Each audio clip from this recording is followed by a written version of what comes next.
네, 반갑습니다. 그리고 오늘 이렇게 초청해 주셔서 너무너무 감사드립니다. 제가 10월 초에 아기를 낳는데 오늘 여기서 낳는다면 네, 정말 행운의 아기가 아닐까 그런 생각을 해봅니다. 원래 동생이랑 같이 오기로 돼 있었는데 동생이 앞에 스케줄이 좀 늦게 끝나는 바람에 기차를 못 타서 저 혼자 오게 됐는데요. 오늘 동생 몫까지 하나님께 받은 은혜 여러분들께 다 전달해 드리고 가도록 하겠습니다. 네.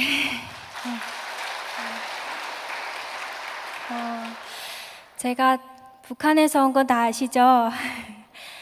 저는 탈북 동기부터 말씀드리면 15살 때까지 북한에서 살면서 북한에서 정말 많은 일들이 일어나고 있는 것을 보면서 살았습니다.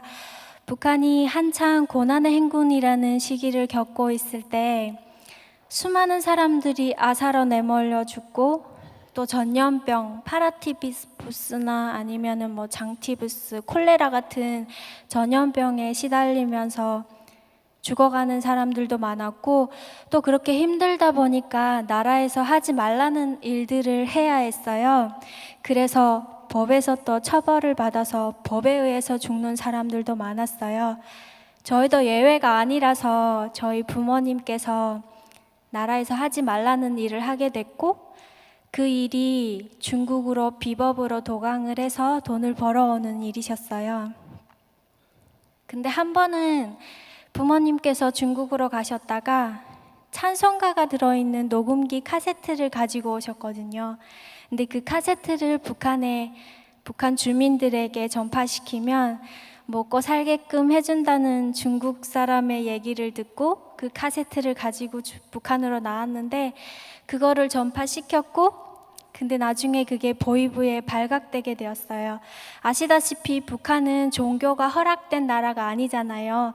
그렇다 보니 어머니가 한 짓은 반동 중에 상반동이 해야 할 일이었고 그것 때문에 부모님께서 보이부에 잡혀 끌려 들어가게 되셨고 당시에 그렇게 교회와 얽힌 일을 했다고 하면은 무조건 사형이었어요. 그래서 거기서 탈출을 하셔서 저희 네 가족 모두 북한을 떠나서 중국 생활을 하게 되었어요. 중국은 정말 사탕 과자가 길에 널려 있고 먹을 것이 정말 가득한 곳이라고 생각을 했거든요. 근데 가보니까 아니더라고요. 저희 네 식구가 공항국을 피해서 살아갈 곳이 없더라고요. 그래서 저희가 삶을 선택한 게 산속에서 살자였어요. 그래서 산으로 올라갔고 그 산 속에는 닭을 기르던 닭사가 있었는데 그 닭사에 들어가서 살게 됐어요. 근데 닭을 기르던 곳이다 보니까 다 바닥이 흙이었고 그 흙 위에 저희는 비닐을 깔고 살 수밖에 없었어요. 근데 자고 깨나면 참 무서운 광경들이 벌어지는 게 저희가 깨나면 누군가 저희를 지켜보고 있는 것 같아요. 그래서 주위를 보면은 겨울이었는데 뱀이 따바리 틀고 앉아서 저희를 지켜보고 있고 쥐들이 굴 속에서 머리를 내밀고 저희를 쳐다보고 저희랑 눈 마주치면 다시 굴 속으로 쏙 들어가고 그렇게 생활을 얼마 정도 했던 것 같아요. 참 쥐나 뱀한테 미안했던 게 그게 원래 저희 집이 아니고 그들이 살고 있던 곳이었는데 저희가 침입을 해서 그들에게 피해를 준다라는 생각을 해서 참 미안했던 것 같아요. 근데 겨울이다 보니까 먹을 것도 없고 산속에서 뭐 이삭 줄 것도 없고 그래서 또 쥐들에게 미안한 행동을 할 수밖에 없었어요. 쥐들이 겨울 식량으로 마련해 놓은 강냉이 알이나 콩알 같은 거를 쥐굴을 파서 다 가져다가 삶아 먹었어요. 그렇게 먹으면서 산에서 한 3년 정도 살았었던 것 같아요. 뭐 쥐굴도 파먹고 이삭도 줍고 산에 가서 산나물도 캐서 먹고 그러면서 살았는데 그래도 가족이 함께여서 너무너무 행복했던 것 같아요. 근데 어느 날인가 부모님께서 산에 산나물 캐러 간 사이에 그 산속으로 공안차가 흔들흔들하면서 올라오는 걸 보게 됐고, 너무 무서운 나머지 다리가 떨려서 도망도 못 가고 그 자리에서 잡히게 됐어요. 그렇게 동생과 저는 둘만 잡혀서 북송을 당하게 됐는데, 먼저 왕청현이라는 곳에 살았는데 거기 공안국으로 끌려가게 됐고, 공안국에서 며칠 머문 후에 도문이라는 곳으로 가야 돼요. 거기서 북한 온성이라는 곳으로 넘어가거든요. 그렇게 왕청에서 조서를 쓰고 도문으로 가는 날, 저희 도망도 못 친 여자아이들인데 저희한테 수갑을 뒤로 채우더라고요. 그렇게 수갑 채운 채로 공안국 사람들은 자동보청에 탄창을 잠그는 소리 들리고 저희를 차에 태워서 왕청현 그 감옥 문이 열리는데, 앞에 저희가 그렇게 보고 싶었던 저희 엄마 아빠가 서 계시더라고요. 엄마 아빠가 저희가 잡혔다는 소식을 듣고, 물론 산에서 내려와서 저희가 없으니까 당연히 잡혔겠다고 생각을 하셨겠죠. 그리고 그날부터 왕청현 공안국 앞에 와서 저희가 도문으로 후송되는 날을 기다리고 계셨더라고요. 그렇게 엄마 아빠가 앞에 계시다가 저희가 나오는 차를 보고 또 창문으로 동생과 저를 확인하시고는 갑자기 엄마가 차에 뛰어드시는 거예요. 그러고는 못 데려간다고, 우리 딸들, 사랑하는 우리 딸들 못 데려간다고 앞을 막으시더라고요. 그걸 보고 정말 눈물도 쏟아지고 엄마하고 한번 가서 안겨보고도 싶고, 근데 그럴 수가 없었던 게 공안이 바로 옆에 있었고, 공안은 저희에게 누구냐고 묻고 있었고, 거기서 엄마라고 얘기하면 당연히 엄마 아빠도 잡힐 것 같고, 그래서 모르는 사람들이라고, 저렇게 정신 나간 사람들 상대하지 말고 우리 빨리 가자고 하염없이 눈물은 흐르는데 입으로는 그런 말들이 나가고 있더라고요.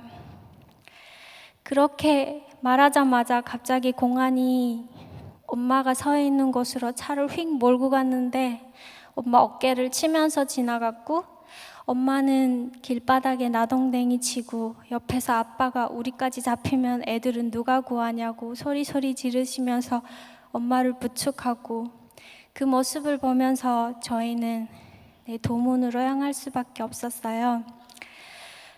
도문 가서 생각해 보니까 그렇게 나쁘게만 생각하지 말자라고 생각이 들더라고요. 왜냐하면 부모님과는 잠시 동안만 떨어져 있는 거고, 그렇게 그리웠던 3년 동안 그렇게 그리웠던 고향으로 가는 거니까 너무 슬퍼하지 말자라는 생각을 하게 됐고, 며칠 지나서 저희가 왕청 그 도문에서 온성이라는 곳으로 그 다리를 통해서 북한으로 이송되게 됐어요. 북한으로 나가는데 마음이 그래도 설레더라고요. 나이가 어려서 그런지 모르겠는데 고향 간다는 생각에 설레서 북한 땅 디디는 순간 그렇게 그리웠던 고향 하늘 한번 올려다봤는데, 그 순간 갑자기 옆에 있던 보이지도 않이 그 긴 총인데 이름은 모르겠고 그 총 밥죽으로 저의 머리를 힘껏 내리쳐가지고 갑자기 정신이 아찔해지더라고요. 그러면서 하는 얘기가, 나라를 배반하고 간 주제에 뭐 하늘을 쳐다보냐라고 얘기를 하더라고요. 그 순간 내가 생각했던 고향이 이런 곳이었지, 그렇게 그리웠던 고향인데 결국 이런 곳이었구나 라는 생각이 들었고, 그렇게 온성 보이프로 옮겨졌는데 거기서 정말 또 처참한 모습을 봐야 했어요. 온성으로 가면은 밥을 주는데 밥이 아니고 국수죽을 줘요. 근데 국수죽에는 설사약이 다 있어요. 왜 설사약을 타냐 하면 모든 사람들이 돈을 숨겨가지고 나와야 되는데 뭐 몸에 어디 숨기면 다 몸수색을 하기 때문에 빼앗겨요. 그래서 돈을 비닐봉지에 꽁꽁 싸서 먹고 나오거든요. 그 먹고 나오는 거를 빼앗기 위해서 국수죽에 설사약을 타요. 그러고 화장실을 가면은 보이시더니 뒤에 와서 나무꼬쟁이로 변을 막 뒤져봐요. 혹시 돈이 나오지 않았나. 저희 같이 어린 여자아이들, 제가 그때 19살이었는데 너무나 수치스럽더라고요. 앉아서 변을 보고 있는데 뒤에서 꼬쟁이로 막 뒤져보니까 정말 쥐구리라도 있었으면 들어가고 싶다라는 생각이 들 정도로 수치스러워서 차라리 고문을 하는 게 낫지, 매를 얻어맞는 게 낫지, 이건 정말 못하겠다라는 생각이 들더라고요.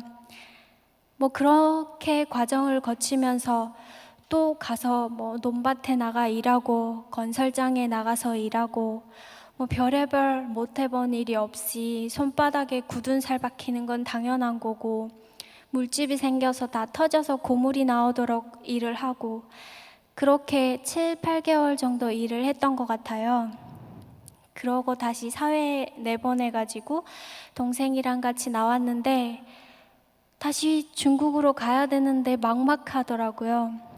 근데 어느 날인가 어떤 남자 두 분이 찾아왔는데 아빠가 보내신 브로커들이라고 하더라고요. 그러면서 사진을 저희한테 줬는데 사진이 동생이랑 제가 찍은 사진이었고, 그 뒤에 아빠가 이 사람들은 믿어도 되니까 따라 나오라고 쓴 아빠 글씨가 써져 있더라고요. 그래서 그 사람들하고 다시 탈북을 시도했는데 그때가 장마철이었어요. 그래서 수영을 할 줄 모르는 저희가 그 남자 둘하고 같이 두만강을 건너야 했는데 비닐 주머니 큰 거에 공기를 가득 채워서 아궁이를 꽉 조여맨 다음에 끈을 연결해서 그 비닐 주머니를 저희가 안고 끈은 그 남자 브로커분 허리에 연결해서 그 사람이 수영을 하면 저희가 한 명씩 따라가도록 돼 있었어요. 근데 저를 끌고 가던 수영에 가던 사람은 덩치가 좀 있는 사람이라서 저를 그냥 수영을 해서 두만강을 무사히 건넜는데, 동생을 끌고 가던 군인은 키가 동생만 하고 먹지 못해서 정말 빼쩍 마른 사람이었는데 그 사람은 동생 무게를 이기지 못하는 거예요. 그래서 동생이 떠내려가니까 같이 수영을 못하고 같이 떠내려가더라고요.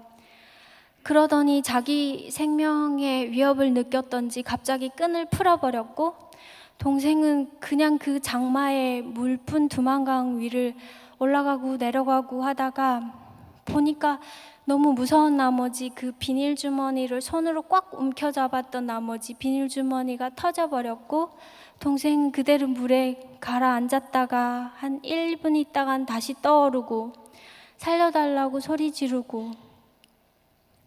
그래도 언니인 저는 아무것도 할 수 있는 게 없더라고요. 왜냐하면 저도 수영할 줄 모르거든요. 그때 생각하면 참 암담한데, 다행히 저를 끌고 갔던 그분이 이제 수영을 좀 잘하시는 분이셨고, 그래서 그분이 막 수영쳐 가서 동생의 머리채를 잡고 나오는데 한동안 나와서 동생이 숨을 못 쉬고 있더라고요. 전 죽었는 줄 알았어요. 근데 한참을 배 누르고 먹은 물 토해내고 그러더니 다시 살아나더라고요. 그렇게 2차 탈북을 해서 집에 갔는데, 집에 가니까 엄마가 혼자 계시더라고요. 근데 엄마가 이상하셨어요. 말을 못 하시더라고요. 그냥 은희야, 은하야 한마디만 하시고 그리고 나서 아무 얘기도 못 하시더라고요. 그래서 왜 그런가 봤더니 아빠가 저희를 구하기 위해서 저희한테 브로커를 파견을 하려고 여기저기 돌아다니면서 북한 사람들을 만나다가, 중국에서 그렇게 돌아다니는 건 위험하거든요. 그렇게 저희한테 브로커를 파견하고 오시는 길에 공안에 잡혀서 아빠마저 북송되셨더라고요. 그리고 엄마 혼자 남았는데 그 자식을 다 북송당하게 하고 남편마저 북송당한 상황에서 혼자 살아서 뭐 하겠나 싶어서 집에서 자살을 시도하다가 끝내 안 되고, 그 상황이 너무 어처구니가 없었던 나머지 실어증에 걸리셔가지고 말을 못하고 집에 혼자 그러고 계셨더라고요. 근데 다행히 저희가 가서 엄마 몸은 점차적으로 회복이 되셨고, 그 다음 아빠를 위해서 뭔가 해야 되는데 할 수 있는 게 아무것도 없더라고요. 아빠는 저희 때문에 복성되셨는데 저희는 아빠를 위해서 할 수 있는 게 아무것도 없다는 게 정말 참담했어요. 그래서 간 곳이 바로 교회예요. 북한에 있을 때 교회에 가면은 사형감이다 해가지고 교회는 절대 가지 말라고, 중국 가면 절대 교회 가지 말라고 했는데 안 되겠더라고요. 그냥 누군가 말해줬는데 십자가에 하나님 도와달라고 기도를 하면은 들어주신다고 그러더라고요. 그래서 그 마을에 있는 교회로 내려갔어요. 산에서 내려가서 교회 안으로 들어가려니 무서워서 못 들어가겠고, 그래서 그 겨울 눈보라 쌩쌩 부는 날 교회 담벼락에 붙어서 무릎 꿇고 십자가를 보면서 기도했어요. 제발 우리 아빠 돌아오게 해달라고. 그렇게 한참 동안 승냥이 울음소리 들리고 해도 전혀 아랑곳 않고 그렇게 기도를 했던 것 같아요. 한 2달이 지났나? 어느 날인가 제가 자고 있었는데 하늘에서 어떤 하얀 옷을 입은 분이 내려오시더니 책을 한 손에 들고 책을 한 장 한 장 펼치시면서 저한테 아빠 때문에 걱정하지 말라고, 너희가 앞으로 큰 일을 앞두고 있는데 그 일을 위해서 아빠가 지금 곤란을 겪고 있는 거니까 6개월만 딱 기다리면 아빠가 오실 거니까 절대 걱정하지 말라고, 울지 말라고 이제부터. 그러고 가버리셨어요. 그러고 저는 깨났고 자꾸 그 생각이 나더라고요. 꿈 생각이. 옆에서는 개꿈이라고 생각하지 말라고 했는데 저는 자꾸 생각나고, 그래서 그분이 말씀하신 6개월을 정말 손꼽아 기다리면서 계속해서 교회 담벼락에 가서 기도했던 것 같아요. 근데 정말 6개월이 되던 그 끝나는 그날 아빠가 무사히 두만강을 건너서 무사히 왕청 땅에 도착했다고 소식이 왔어요. 네, 그 소식을 듣고 진짜 정말 하나님이 계시는구나. 저 빨간 십자가에 내가 기도를 하면 정말 들어주시는구나 라는 확신이 생겼던 것 같아요. 그렇게 저희 가족은 다시 4명이 똘똘 뭉치게 됐고, 그 꿈에서 그분이 말씀하셨던 것대로 저희는 큰 일을 해야 했어요. 그게 바로 한국으로 오는 길이었어요. 그 선택을 해야 했었는데 우리가 북송되지 않고 아빠도 북송되지 않았더라면 저희는 한국 오는 길이 워낙 위험한 길이기 때문에 선택을 하지 않았을 거예요. 근데 이런 과정이 있었기 때문에 한국으로 오려고 마음을 먹게 된 거죠. 한국 오는 길은 베트남, 캄보디아, 태국을 거쳐서 왔는데 정말 쉬운 길이 아니었어요. 그래도 먼저 베트남으로 가게 됐고, 베트남 국경을 아빠가 지도를 보면서 겨우 넘어서 갔는데 대사관으로 가면은 바로 저희는 북한으로 갈 줄 알았어요. 그래서 종이에 한국 대사관이라고 써야 되는데 그냥 코리아라고 대사관이라고 썼어요. 그러고 운전기사한테 줬는데 이 택시기사분이 그냥 자기가 아는 대사관에 데려다 준 거예요. 그래서 내려서 들어가는데 한글로 대사관이라고 써 있길래 저희는 당연히 한국 대사관인 줄 알았어요. 근데 갑자기 아빠가 막 뛰라고 소리 지르시는 거예요. 그래서 막 뛰었는데 뛰면서 다시 뒤를 돌아보니까 그 앞에 인공기가 펄펄 날리고 있더라고요. 북한 대사관이었던 거죠. 큰일 날 뻔했었는데, 그러고 나서 어떻게 하나 하다가 어떤 한국 식당 같은 게 보여가지고 몰래 그 옆에 가서 망을 봤어요. 혹시 여기에 배지 단 사람들이 다니는지 안 다니는지. 근데 그런 사람들이 다니지 않더라고요. 그래서 그 식당에 들어가서 밥을 먹으면서 그 식당 주인한테 우리가 북한에서 왔는데 한국으로 가려고 한다고 도와달라고 했어요. 그랬더니 그분이 저희한테 주소와 전화번호, 그리고 심지어 기차표까지 끊어서 주면서 어디로 가라고 안내해 주더라고요. 그래서 간 곳이 지금도 성함도 몰라요. 어떤 목사님 댁이었어요. 거기 가니까 그 목사님은 저희 같은 사람들을 위해서 늘 기다리고 계시는 분이시더라고요. 그분 도움을 받아서 거기서 몇 달 동안 머물다가 메콩강을 건너게 됐어요. 메콩강을 건너서 캄보디아로 가야 되니까. 근데 메콩강을 건너러 강가에 갔고 또 저희를 인도하는 베트남 브로커 따라서 갔는데 일이 안 될라니 베트남 군인들한테 발각되게 된 거예요. 참 군인들이 무서운 게 총을 들고 오면은 저 총을 함부로 쏘지 못할 거다라는 생각이 드는데 총이 아니고 몽둥이를 들고 오니까 잡히면 저 몽둥이에 정말 엄청 맞겠구나라는 생각이 들어서 정말 정신줄 놓고 뛰었던 것 같아요. 그렇게 뛰어서 그 베트남이다 보니까 숲이 우거진데 거기에 어떤 숲속에 들어가 숨었어요. 그러다 아빠가 갑자기 가서 밖에 사정을 살펴보고 오신다고 나가셨고 한참을 기다려도 아빠가 오지 않으시더라고요. 그래서 저희는 아빠가 잡히신 줄 알았어요.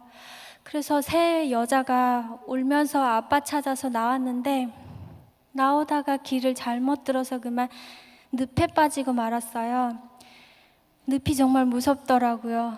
움직이면 움직일수록 쑥쑥 파여 들어가고 특히나 엄마는 어떻게 나와서 저희 두 자매를 건져보려고 엄마가 더 심하게 움직이다 보니까 엄마는 점점 더 심하게 빠져들어가고 있고 저희는 움직이지 않으니까 그래도 요 정도 돼가고 있고 그렇게 아빠한테 살려달라고 소리소리 질렀는데 한참 있다가 갑자기 나무꼬챙이가 딱 내밀어져서 보니까 아빠가 잡히지 않으셨더라고요.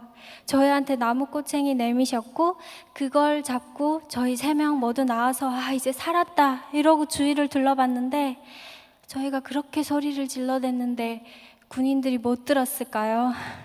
군인들도 다 듣고 옆에 와서 저희를 지켜보고 있더라고요. 그래서 또 베트남 군부에 잡혀서 들어가게 됐는데 정말 무서웠던 게 베트남과 북한이 사이가 정말 좋거든요. 그래서 저희를 북송하면 어쩔까 정말 겁났는데 말이 통하지 않아서 통역하는 사람을 데려온다고 막 손짓을 하더라고요. 근데 속으로 생각하기를 그 통역하는 사람이 만약 한국 대사관에서 온 사람이라고 하면은 우리가 살 수 있는 거고 만약 북한 대사관에서 온 사람이라고 하면 저희가 죽겠구나라는 생각에 거기서 또 무릎 꿇고 정말 기도를 많이 했던 것 같아요. 벽에 붙어서 하고 뭐 도마뱀이 왔다 갔다 해도 전혀 무서워 안 하고 앉아서 그렇게 기도를 죽상창 했는데 통역하는 분이 왔어요. 근데 보니까 다행히 배지를 안 달았더라고요. 그러면 나만하고 관련이 있는 분이겠다 싶었는데 그분이 와서 30분도 얘기를 하지 않고 바로 가면서 저희를 데리고 나가더라고요. 그래서 아, 정말 저분은 힘이 정말 막강한 분이구나 라고 생각을 했었어요. 근데 나와서 그분한테 뭐 하시는 분이냐고 물어봤더니 나는 선교사라고 하더라고요. 북한 대사관 사람도 아니고 남한 대사관 사람도 아니고 그분은 선교사셨어요. 그래서 성함 조남 여쭤봐도 되냐고 하니까 그냥 선교사라고만 생각하면 될 거라고 난 앞으로 이런 일 많이 해야 되니까 이름을 알리면 안 된다고 그러면서 마지막으로 하시는 말씀이 하나님은 늘 이 가족과 함께 하실 거라고 내가 기도를 할 거니까 이제부터 안심하고 무사히 한국까지 가기를 바란다고 그리고 가버리시더라고요. 아직도 그분 성함을 몰라요. 근데 나중에 알게 됐는데 그분 자비를 들여서 저희를 빼냈다고 하시더라고요. 그렇게 저희는 또 하나님의 은혜를 입고 가족이 무사히 메콩강을 다시 건너게 되죠. 그렇게 메콩강을 다시 건너는데 이번에는 저희를 인도하던 브로커가 길을 잘못 들어서 그 메콩강 안에도 늪이 있어요. 그리고 풀이 자라 있는 곳이 있는데 그 풀이 자라 있는 곳으로는 배가 지나가지 못해요. 근데 그쪽 배를 몰고 그쪽으로 간 거예요.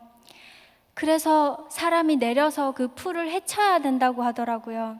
내릴 사람은 저희 다 여잔데 베트남 브로커는 몸을 아끼느라 내리지 않을 건 당연한 거고, 그래서 아빠가 또 할 수 없이 내렸는데 정말 무서웠던 게 그 메콩강에는 악어가 정말 많거든요.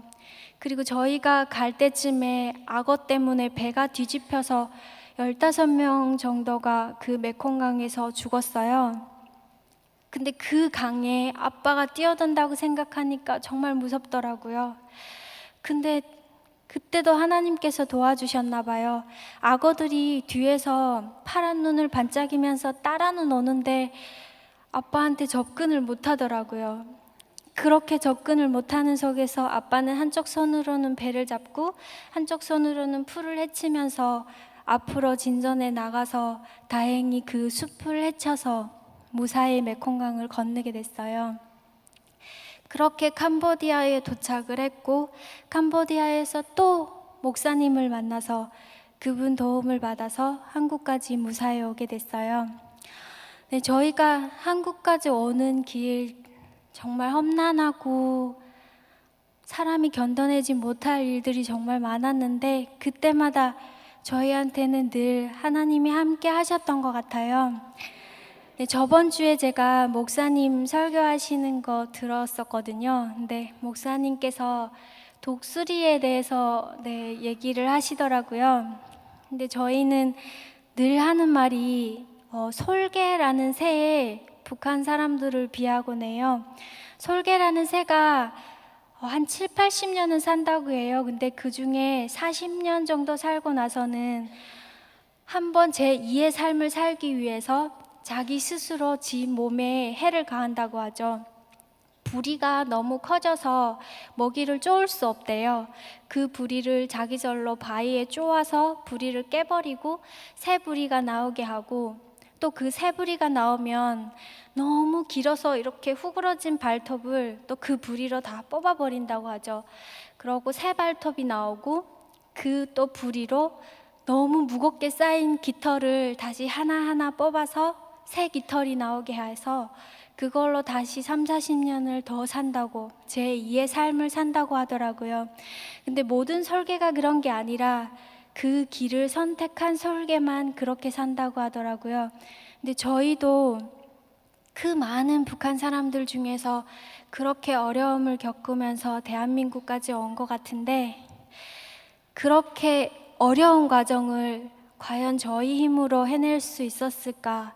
설계와 같이 그렇게 자기 몸에 해를 가하기도 하고, 사람들이 봤을 때 저게 과연 가능할까? 라고 생각되는 부분들이 정말 많았는데, 그 부분들을 저희 힘으로 했다고는 절대 생각이 안 들더라고요. 이거는 늘 저희와 함께 하신 하나님 덕분이라고 생각이 들더라고요. 그래서 한국에 와서 저는 그 성경책을 읽다 보니까 시편의 102장인가? 거기 1절에 보면은 하나님께 기도하면 예수님께서 하나님께 그 기도를 전달해 주신다라는 내용이 있더라고요. 저는 아무것도 모르고 왜 마지막에 예수님 이름으로 기도한다 이렇게 말하나 싶어서 그거는 맨날 빼고 기도했거든요. 근데 그 성경책을 읽으면서 그 내용이 뭔 내용이라는 것도 알았고, 그렇게 하나님께서 저희를 인도하셨기 때문에 여기까지 오지 않았나라는 생각을 하게 됐고, 또 한국에 와서도 저는 참 복을 많이 받은 것 같아요. 결혼을 하게 됐는데 모든 사람이라기는 좀 그렇는데, 한국 사람들이 보통 북한에서 왔다고 하면은 살아온 환경이 다르기 때문에 결혼을 하는 데 있어서 북한의 여자를 며느리로 받아들인다라는 걸 쉽게 선택하지 못하시더라고요. 그래서 저희 어머니도 처음에는 반대를 하셨었어요. 그 이유가 여러 가지가 있는데, 우리 아들이 잘나서 북한에서 저 아이가 와서 정보를 빼내려고 그러는 거 아닐까? 라고도 하시고, 또 삼촌이 군에서 지금 대령을 하고 계시는데 군 기밀을 빼내려고 제가 시집을 오려고 하는 거 아닐까? 라는 이야기를 하시면서 저를 반대하시더라고요. 근데 어머니가 교회를 정말, 하나님을 정말 많이 믿는 분이시거든요. 어느 날인가 새벽 기도를 갔는데 갑자기 어딘가에서 음성이 들렸는데, 너희 같은 사람들까지 그런 아이들을 그런 편견을 가지고 바라보면 어떡하냐. 그러지 말고 따뜻하게 보듬으라 라는 말을 들으셨대요. 그러고 나서 바로 결혼을 허락해 주셨어요. 그러니까 제가 결혼을 한 것도 바로 하나님께서 그렇게 음성을 들려주셨기 때문에 처음에는 좀 어려움이 있었지만 결국에는 행복한 가정을 꾸리고 살 수 있었던 게 아닌가라는 생각을 해봐요. 앞으로도 물론이고요. 그런 생각을 늘 갖고 살 거예요. 그리고 마지막으로 여러분들께 말씀드리고 싶은 게 있는데, 저희 같은 사람들이 정말 많아요. 그래서 여기 앉아 계시는 분들도 제2의 선교사, 제3의 선교사로 저희 같은 사람들을 도와주시면 어떨까. 그래서 어느 날 10몇 년이 지난 지금까지도 제가 잊지 못하는 그 선교사님들처럼 여러분들도 정말 곤란을 겪고 있는 어떤 한 사람의 마음속에 잊지 못할 사람으로 남으면 어떨까라는 생각을 해보고, 또 북한에서 굶주리고 있는 우리 동포들을 위해서, 제 친구들, 형제들을 위해서 많이 많이 기도해 주시기를 부탁드립니다. 네, 감사합니다. 제가